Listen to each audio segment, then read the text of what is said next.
Hi everyone and welcome back to the channel. Today I just wanted to do a quick little comparison video between two starters here.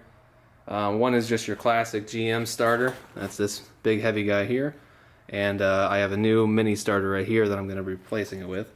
But I am just going to go grab a jump pack real quick, hook the two up, and I'm going to show you the difference just with a jump pack, how they look and sound. Now I'm also going to show you guys the before this cranking while it was cold and hot, and this cranking while it was cold, maybe while it's hot if I get a chance to drive the car around. So let's go get started on this. Let's go ahead and kick this over on this guy here. Alright, so kicked over. Let's see. Alright, yeah, you can see the gear back here. It's going to fly out. There we go. And usually what happens is that gear is going to fly out, engage the flywheel on the engine, and then it's just going to crank over. So let me move these leads over to this mini starter and see what this one does. I'm going to start just by sending out the gear. So you'll see it shoot out. And all I'm doing is just switching this on and off. So we know that it is shooting the gear out to engage the flywheel.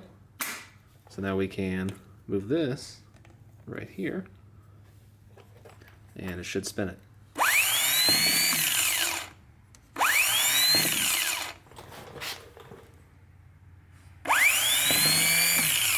Quite a bit of torque.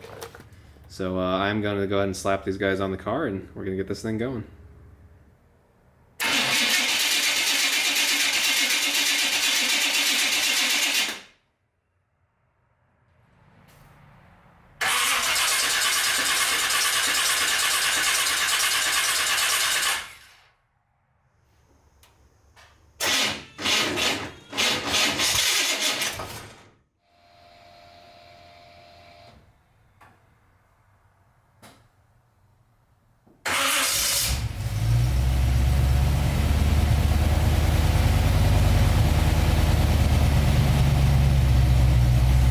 Alright, there it is, everybody.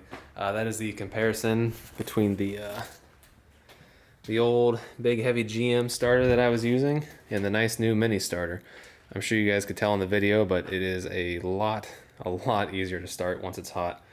It also starts faster on a cold start, so definitely a lot of advantages to those mini starters. And if you guys want to check it out, I'll throw the part number down in the description for you.